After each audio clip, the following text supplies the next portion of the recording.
Hi friends, welcome to my channel. Friends, ಇವತ್ತಿನ ವಿಡಿಯೋದಲ್ಲಿ ನಾನು ಇವಾಗ ಮೇಲ್ಗಡೆ ಕ್ಲಾತ್ನ ಕಟ್ಟಿಂಗ್ ಮಾಡೋದನ್ನು ತೋರಿಸ್ಕೊಡ್ತಿದ್ದೀನಿ. ವರ್ಕ್ ಮಾಡಿರುವಂಥ ಪೀಸ್ನ ಯಾವ ರೀತಿಯಾಗಿ ಕಟ್ ಮಾಡ್ಕೊತೀನಿ ಅನ್ನೋದನ್ನು ತೋರಿಸ್ಕೊಡ್ತಿದ್ದೀನಿ. ಹೋದ ವಿಡಿಯೋದಲ್ಲಿ ನಾನು ಲೈನಿಂಗ್ನೆಲ್ಲ ಯಾವ ರೀತಿ ಕಟ್ ಮಾಡ್ಕೊಂಡಿದ್ದೀನಿ ಅನ್ನೋದನ್ನು ತೋರಿಸ್ತಿದ್ದೀನಿ. ಇವಾಗ ವರ್ಕ್ ಮಾಡ್ಕೊಂಡಿರುವಂಥ ಪೀಸ್ನ ಯಾವ ರೀತಿಯಾಗಿ ಕಟ್ ಮಾಡ್ಕೊತೀನಿ ಅಂತ ತೋರಿಸ್ತೀನಿ. ನೋಡಿ, ನೀಟಾಗಿ ಈ ರೀತಿ ಇಟ್ಕೋಬೇಕು.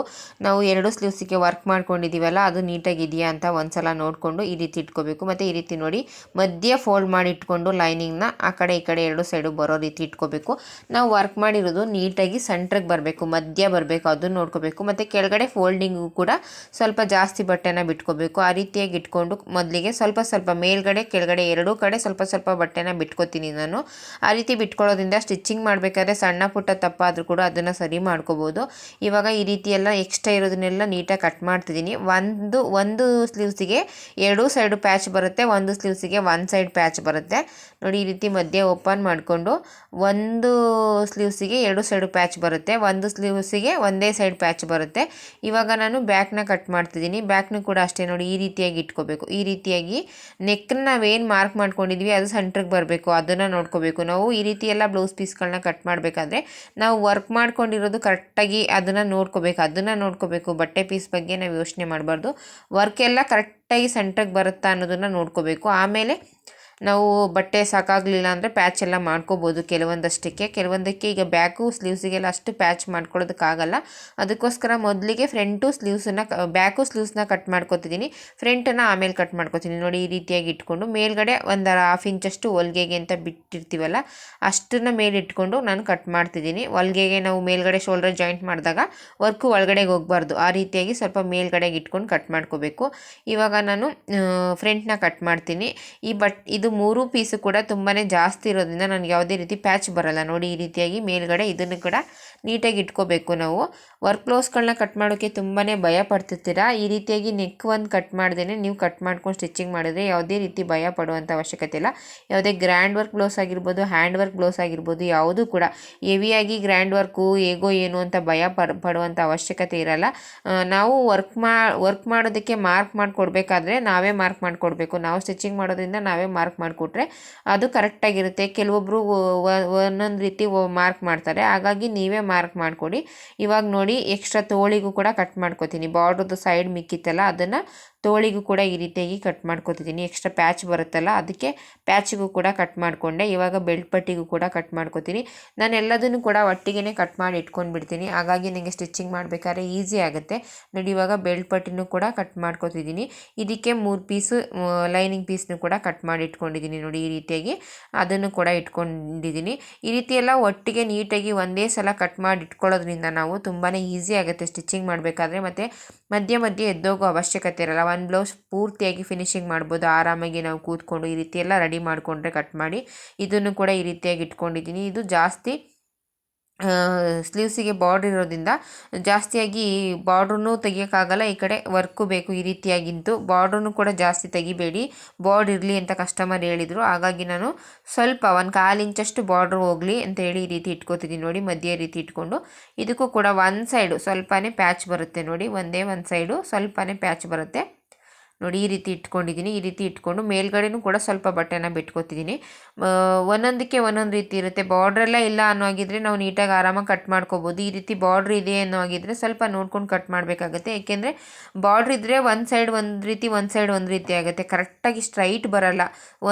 ಒಂದು ಕಡೆ ಹಾಫ್ ಬಾರ್ಡ್ರ್ ಹೋದರೆ ಒಂದು ಕಡೆ 1/4 ಭಾಗ ಬಾರ್ಡ್ರ್ ಹೋಗುತ್ತೆ, ಈ ರೀತಿ ಆಗಿಬಿಡುತ್ತೆ. ಅದನ್ನು ಕೂಡ ನೋಡ್ಕೋಬೇಕು ನೀವು. ಅದನ್ನು ನೋಡ್ಕೊಂಡು ಇದನ್ನು ಕೂಡ ಅಷ್ಟೇ ವರ್ಕ್ ಮಾಡಿರೋದನ್ನು ನೀಟಾಗಿ ಇಟ್ಕೊತಿದ್ದೀನಿ. ನೋಡಿ, ಈ ರೀತಿಯಾಗಿ ನೆಕ್ನ ನಾವೇನು ವರ್ಕ್ ಮಾಡಿದ್ವಿ ಅದು ಸೆಂಟ್ರಿಗೆ ಬರಬೇಕು, ಆ ರೀತಿಯಾಗಿ ಇಟ್ಕೊಂಡಿದ್ದೀನಿ. ಈ ಕಸ್ಟಮರು ಶೋಲ್ಡರ್ ಡ್ರಾಪ್ ಆಗುತ್ತೆ ಅಂತ ಹೇಳಿದ್ನಲ್ಲ, ಹಾಗಾಗಿ ನಾನು ವಿಡ್ತು ಲೆಂತ್ ಎಲ್ಲದನ್ನು ಕೂಡ ಆದಷ್ಟು ನೋಡಿಕೊಂಡೇ ಇಟ್ಕೊಂಡಿದ್ದೀನಿ. ಲೆಂತು 9.5 ಇಟ್ಕೊಂಡಿದ್ದೀನಿ, ವಿಡ್ತು 5.5 ಏನೋ ಇದೆ, 5.25 ಏನೋ ಇದೆ. 2.25 ಇಟ್ಕೊಂಡಿದ್ದೀನಿ.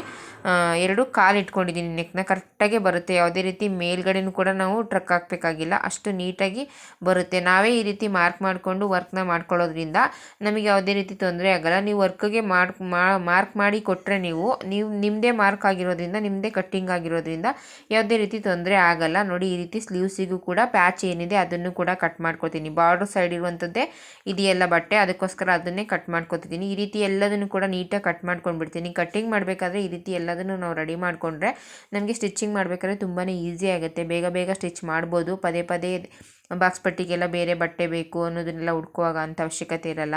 ಅದನ್ನೆಲ್ಲ ಮೊದಲಿಗೆ ಕಟ್ ಮಾಡಿಬಿಟ್ರೆ ಈಸಿಯಾಗಿ ನಾವು ಒಂದು ಮುಕ್ಕಾಲು ಗಂಟೆ 1 ಗಂಟೆಲೆಲ್ಲ ಒಂದು ಬ್ಲೌಸ್ನ ಸ್ಟಿಚ್ ಮಾಡ್ಬೋದು. ವರ್ಕ್ ಬ್ಲೌಸ್ ಆದರೂ ಕೂಡ ಈ ರೀತಿ ಗ್ರ್ಯಾಂಡ್ ಬ್ಲೌಸ್ ಆದರೂ ಕೂಡ ನಾವು ಸ್ಟಿಚ್ ಮಾಡ್ಬೋದು. ತುಂಬಾ ಈಸಿಯಾಗಿ ಸ್ಟಿಚ್ ಮಾಡ್ಬೋದು ಅಂತ ಹೇಳೋದಕ್ಕೆ ಇಷ್ಟಪಡ್ತೀನಿ. ಯಾರೆಲ್ಲ ತುಂಬ ಭಯ ನಮಗೆ ಆಗಲ್ಲ, ಈ ವರ್ಕ್ ಬ್ಲೌಸ್ಗಳೆಲ್ಲ ಬೇರೆ ಕಡೆ ಸ್ಟಿಚ್ ಮಾಡಿಸ್ಕೋಬೇಕು ಅನ್ನೋರು ಆ ರೀತಿ ಮಾಡ್ಕೋಬೇಡಿ. ಈ ರೀತಿಯಾಗಿ ನೀವೇ ಮಾಡಿಕೊಂಡು ಮೊದಲಿಗೆ ಒಂದು ಬ್ಲೌಸು ಕಲಿಯೋವರೆಗೂ ಭಯ ಇರುತ್ತೆ, ಆಮೇಲೆ ಅದೇ ನಿಮಗೆ ಬರುತ್ತೆ. ನೋಡಿ ಇವಾಗ ಇದಕ್ಕೂ ಕೂಡ ಬೆಲ್ಟ್ ಪಟ್ಟಿಗೆಲ್ಲ ಒಟ್ಟಿಗೆ ಕಟ್ ಮಾಡ್ಕೊಂಡು ಬಿಡ್ತೀನಿ.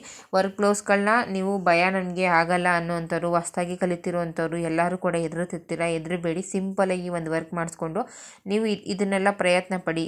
ನಾರ್ಮಲಾಗಿ ಸ್ಲೀವ್ಸ್ ಎಲ್ಲ ಸ್ಟಿಚ್ ಮಾಡ್ತೀರಾ, ಆದರೆ ಫ್ರಂಟ್ ಟು ಬ್ಯಾಕು ನೆಕ್ಕಿಗೆ ಭಯ ಇರುತ್ತೆ. ಫ್ರಂಟ್ ಟು ಬ್ಯಾಕ್ ನೆಕ್ಕಿಗೆ ವರ್ಕ್ ಮಾಡಿಸ್ಕೊಂಡು ಸಿಂಪಲಾಗಿ ಒಂದು ವರ್ಕ್ ಮಾಡಿಸ್ಕೊಂಡು ನೀವು ಸ್ಟಿಚ್ ಮಾಡ್ಕೊಳ್ಳಿ. ಆಮೇಲೆ ಬೇಕಾದ್ರೆ ಬೇರೆ ಬೇರೆ ಬ್ಲೌಸ್ಗಳನ್ನ ನೀವು ಕಸ್ಟಮರ್ ಬ್ಲೌಸ್ಗಳನ್ನ ಸ್ಟಿಚ್ ಮಾಡ್ಕೊಡ್ಬೋದು. ನೋಡಿ ಇದು ಕೂಡ ಅಷ್ಟೇ ಕಂಪ್ಯೂಟರ್ ಮಿಷಿನಲ್ಲಿ ನಾನೇ ಎಲ್ಲದನ್ನು ಕೂಡ ವರ್ಕ್ ಮಾಡಿರೋದು. ತುಂಬಾ ಚೆನ್ನಾಗಿದೆ, ಎಲ್ಲ ಹೊಸ ಹೊಸ ಡಿಸೈನ್ಸ್ ಅಂತಲೇ ಹೇಳ್ಬೋದು. ನಾನು ಇತ್ತೀಚೆಗೆ ಮಾಡಿರೋ ಡಿಸೈನ್ಸ್ ಎಲ್ಲ ಹೊಸ ಡಿಸೈನ್ಸೇ. ನೆಕ್ಸ್ಟ್ ವೀಡಿಯೋದಲ್ಲಿ ಯಾವ ರೀತಿ ಎಲ್ಲ ಬಂದಿದೆ ಅಂತ ನಾನು ಹಾಕ್ತೀನಿ. ಅದನ್ನು ಕೂಡ ನೋಡಿ ಈ ರೀತಿ ಇಟ್ಕೊಂಡು ಇದನ್ನು ಕೂಡ ಬಾರ್ಡ್ರು ಬೇಕು ಅಂತ ಹೇಳಿದರು ಕಸ್ಟಮರು, ಹಾಗಾಗಿ ಬಾರ್ಡ್ರನ್ನ ಲೆಸ್ ಮಾಡಿಲ್ಲ. ನಾನು ಬಾರ್ಡ್ರು ಮೇಲ್ಗಡೆನೇ ಇಟ್ಕೋತೀನಿ. ನೋಡಿ ಈ ರೀತಿಯಾಗಿ ಇಟ್ಕೊಂಡು ಬಾರ್ಡ್ರನ್ನು ಕೂಡ ಉಳಿಸ್ಕೊಂಡು ನಾನು ಇವಾಗ ಸ್ಟಿಚಿಂಗ್ ಮಾಡ್ತೀನಿ. ನೋಡಿ ಈ ರೀತಿ ಆಗುತ್ತೆ. ಇದಕ್ಕೂ ಕೂಡ ಒನ್ ಸೈಡ್ ಪ್ಯಾಚ್ ಬರುತ್ತೆ. ನೋಡಿ ಮಧ್ಯ ಸ್ಲೀವ್ಸಿಗೆ ನಾವು ಮ್ಯಾಚ್ ಹೊಡ್ಕೊಂಡಿರ್ತೀವಲ್ಲ ಅದನ್ನೇ ಇಟ್ಕೊಂಡು ಈ ರೀತಿ ಮಧ್ಯನೇ ಇಟ್ಕೋಬೇಕು. ವರ್ಕ್ ಏನಿದೆ ಬ್ಲೌಸ್ ಪೀಸಿಗೆ ಮಧ್ಯ ಇಟ್ಕೋಬಾರ್ದು, ವರ್ಕ್ ಮಾಡ್ಕೊಂಡಿದ್ದೀವಲ್ಲ ಅದಕ್ಕೆ ಮಧ್ಯ ಇಟ್ಕೊಂಡು ನೋಡಿ ಒನ್ ಸೈಡ್ ಪ್ಯಾಚ್ ಬರುತ್ತೆ. ಇದಕ್ಕೂ ಕೂಡ ಆ ರೀತಿಯಾಗಿ ಇಟ್ಕೊಂಡು ನಾವು ಕಟ್ಟಿಂಗ್ ಮಾಡ್ಕೋಬೇಕಾಗತ್ತೆ. ಕಟ್ಟಿಂಗ್ ಮಾಡಬೇಕಾದ್ರೆ ತುಂಬಾ ಎಚ್ಚರಿಕೆಯಿಂದ ಕಟ್ಟಿಂಗ್ ಮಾಡಬೇಕಾಗತ್ತೆ ವರ್ಕ್ ಬ್ಲೌಸ್ಗಳನ್ನ. ಸ್ವಲ್ಪ ಭಯನ ಬಿಟ್ಟು ಏನೂ ಇಲ್ಲ ಅಂತ ಹೇಳಿ ಹೆದರ್ಕೊಳ್ದೇ ನೀವು ಮುಂದೆ ಪ್ರಯತ್ನ ಪಟ್ಟರೆ ಮಾಡೋದಕ್ಕೆ ಸಾಧ್ಯ. ಇಲ್ಲ ಆಗಲ್ಲ, ಭಯ ಆಗುತ್ತೆ, ಏನೋ ಹೇಗೋ ಕಸ್ಟಮರ್ ಏನು ಹೇಳ್ತಾರೋ ಅಂತ ಭಯದಲ್ಲೇ ಇದ್ದರೆ ಮುಂದೆ ನೀವೇನು ಕಲಿಯೋದಕ್ಕೆ ಆಗಲ್ಲ. ಸ್ವಲ್ಪ ಒಂದಷ್ಟು ದಿನ ಸ್ವಲ್ಪ ಕಷ್ಟ ಆಗ್ಬೋದು, ಒಂದು 3-4 ಬ್ಲೌಸು ನೀವು ಸ್ಟಿಚ್ ಮಾಡೋವರೆಗೂ ಕಷ್ಟ ಆಗ್ಬೋದು. ಹಾಗಾಗಿ ಹೆದರ್ಕೊಂಡು ಟೈಲರಿಂಗ್ನ ಕಲಿತು ಬಟ್ಟೆನೆಲ್ಲ ಸ್ಟಿಚ್ ಮಾಡ್ತಿರ್ತೀರಾ, ಡಿಸೈನ್ ಬ್ಲೌಸು ಮತ್ತು ಈ ರೀತಿ ವರ್ಕ್ ಬ್ಲೌಸ್ಗಳು ಅಂದರೆ ನೀವು ಸ್ಟಿಚ್ ಮಾಡೋಕ್ಕೆ ಹೆದರುತ್ತಿರ್ತೀರ. ಆ ರೀತಿ ಮಾಡ್ಕೋಬೇಡಿ. ಆದಷ್ಟು ಕೂಡ ನಿಮ್ಮ ಪ್ರಯತ್ನವೇ ತುಂಬ ಮುಖ್ಯ ಆಗಿರುತ್ತೆ. ನೀವೆಷ್ಟು ಪ್ರಯತ್ನ ಪಡ್ತೀರಾ ಅಷ್ಟು ಚೆನ್ನಾಗಿ ನೀವು ಸ್ಟಿಚ್ಚಿಂಗ್ನ ಕಲ್ತ್ಕೋಬೋದು. ಈ ಕೆಲಸದಲ್ಲೇ ಇಂಪ್ರೂವ್ಮೆಂಟ್ ಮಾಡ್ಕೋಬೇಕು ಅಂದ್ಕೊಂಡಿರೋರು ಆದಷ್ಟು ನೀವು ಧೈರ್ಯನ ಮಾಡಿಕೊಂಡು ಕೆಲಸನ ಮಾಡಬೇಕಾಗುತ್ತೆ. ಯಾವುದೇ ಡಿಸೈನ್ ಆಗಿರ್ಬೋದು, ಯಾವುದು ಕೂಡ ಫಸ್ಟ್ ಟೈಮ್ ಅನ್ನೋದು ಎಲ್ಲ ಕೆಲಸದಲ್ಲೂ ಇರುತ್ತೆ. First time boat neck stitch ಮಾಡ್ತಿದ್ದೀನಿ ಅಂದರೆ ಅದೊಂದು first time, work blouse stitch ಮಾಡ್ತಿದ್ದೀನಿ ಅದೊಂದು ಫಸ್ಟ್ ಟೈಮ್. ಆ ಫಸ್ಟ್ ಟೈಮಲ್ಲಿ ನೀವು ದಾಟಿ ನೆಕ್ಸ್ಟ್ ನೀವು ಹೋದಾಗ ಆವಾಗ ನಿಮಗೇನೆ ಬರುತ್ತೆ, ಇಷ್ಟು ಕೆಲಸಕ್ಕೆ ನಾನು ಹೆದರ್ತಿದ್ನಾ, ಇಷ್ಟು ಈಸಿಯಾಗಿದೆಯಾ ಈ ಕೆಲಸ ಅಂತ ನಿಮಗೇನೆ ಅನಿಸುತ್ತೆ. ಒಂದು ದಿನ ಅದನ್ನೆಲ್ಲ ಹಿಂದೆ ನಾವು ನೆನ್ಪು ಮಾಡಿಕೊಂಡಾಗ ಅವಾಗ ಇಷ್ಟೆಲ್ಲ ಕಷ್ಟಪಡ್ತಿದ್ದೆ ನಾನು, ಇವಾಗ ಎಂಥ ಬ್ಲೌಸ್ ಕೊಟ್ಟರು ಸ್ಟಿಚ್ ಮಾಡ್ತೀನಿ ಅನ್ನೋ ರೀತಿ ನಿಮಗೇನೆ ಅನಿಸುತ್ತೆ. ಹಾಗಾಗಿ ನಮ್ಮ ಪ್ರಯತ್ನ ತುಂಬ ಮುಖ್ಯ ಆಗಿರುತ್ತೆ. ನಮ್ಮ ಪ್ರಯತ್ನ ಚೆನ್ನಾಗಿದ್ದರೆ ಯಾವುದೇ ಕೆಲಸನಾದರೂ ನಾವು ಮಾಡ್ತೀವಿ ಅನ್ನೋ ಧೈರ್ಯ ನನಗಂತೂ ನಾನು ಆ ರೀತಿಯೇ ಮಾಡ್ಕೊಂಡಿದ್ದು. ನಾನು ಯಾವುದೇ ರೀತಿ ಟೈಲರಿಂಗ್ ಕ್ಲಾಸ್ಗೇನು ಹೋಗಲೇ ಇಲ್ಲ. ನಾನು ಮನೇಲೇ ನಾರ್ಮಲಾಗಿ ಮತ್ತು ಸಾದಾ blouse, normal blouse, lining blouse ಅಷ್ಟೇ ನಾನು ಕಲ್ತ್ಕೊಂಡಿದ್ದು ನೋಡಿಕೊಂಡು. ಅದು ಸ್ಟಿಚ್ಚಿಂಗ್ ಕ್ಲಾಸ್ಗೇನು ಹೋಗಲಿಲ್ಲ. ಸ್ಟಿಚ್ ಮಾಡೋರ ಹತ್ರ ನಮ್ಮ ಮನೆಯ ಪಕ್ಕದಲ್ಲೇ ಸ್ಟಿಚ್ ಮಾಡ್ತಿದ್ರು, ಅವ್ರ ಹತ್ರ ಕೂತ್ಕೊಂಡು ನೋಡ್ಕೊಂಡಿದ್ದು ಅಷ್ಟೇ. ಅದನ್ನು ನೋಡಿಕೊಂಡು ಇವಾಗ ಇಷ್ಟರ ಮಟ್ಟಿಗೆ ನನ್ನ ಕೆಲಸನ ಇಂಪ್ರೂವ್ಮೆಂಟ್ ಮಾಡ್ಕೊಂಡಿದ್ದೀನಿ ಅಂದರೆ ಒಂದು ಕಂಪ್ಯೂಟ್ರ್ ಮಿಷಿನ್ ತೊಗೊಂಡಿದ್ದೀನಿ. ನಾವು ಒಂದು 3-4 ಜನ ಕೆಲಸ ಮಾಡ್ತೀವಿ ಮತ್ತು ನನಗೆ ತುಂಬಾ ಬಟ್ಟೆಗಳು ಬರ್ತಿದೆ. ದಿನಕ್ಕೆ ನಾವು ಕೂಡ ಒಂದು 10-15 ಬ್ಲೌಸ್ನ ಸ್ಟಿಚ್ ಮಾಡ್ತೀವಿ.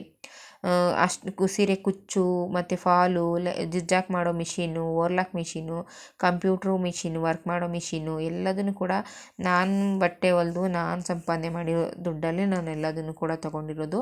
ಅದಕ್ಕೋಸ್ಕರ ಹೇಳ್ತೀನಿ, ಹೆಣ್ಮಕ್ಳು ಯಾರೇ ಆದರೂ ಅಷ್ಟೇ ಮೊದಲಿಗೆ ಸ್ಟಾರ್ಟಿಂಗು ಎಲ್ಲದೂ ಕೂಡ ಭಯ ಇರುತ್ತೆ, ಹೇಗೋ ಏನು ಅಂತ. ಕಸ್ಟಮರ್ ಬಟ್ಟೆ ಸ್ಟಿಚ್ ಮಾಡ್ತಿರ್ತೀವಿ ಅಂದರೆ ಹೇಗೆ ಮಾಡ್ತಾರೋ, ಬೈತಾರೋ, ಏನಂತಾರೋ ಅನ್ನೋ ಭಯ ಇದ್ದೇ ಇರುತ್ತೆ.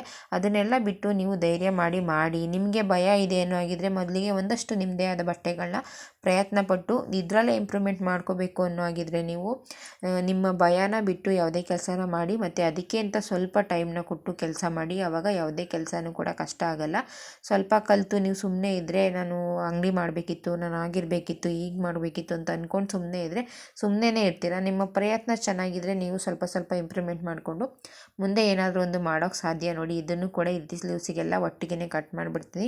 ಯಾರೆಲ್ಲ ಹೆಣ್ಮಕ್ಳು ಇದರಲ್ಲೇ ಇಂಪ್ರೂವ್ಮೆಂಟ್ ಮಾಡಬೇಕು ಆಗುತ್ತಾ ಇಲ್ವಾ ಅಂತ ಅಂದ್ಕೊಂಡಿರೋ ಹೆಣ್ಮಕ್ಳಿಗೆಲ್ಲ ನಾನು ಹೇಳೋದಿಷ್ಟೇ, ಮಾಡ್ಬೋದು, ಮಾಡಿ. ನೀವು ಕೂಡ ಯಾವುದೇ ಕೆಲಸ ಆದರೂ ಕೂಡ ನಾವು ಮಾಡ್ತೀವಿ ಅನ್ನೋ ನಂಬಿಕೆ ನಮ್ಮ ಮೇಲೆ ಇದ್ದರೆ ಯಾವುದೇ ಕೆಲಸನಾದರೂ ಮಾಡ್ತೀವಿ.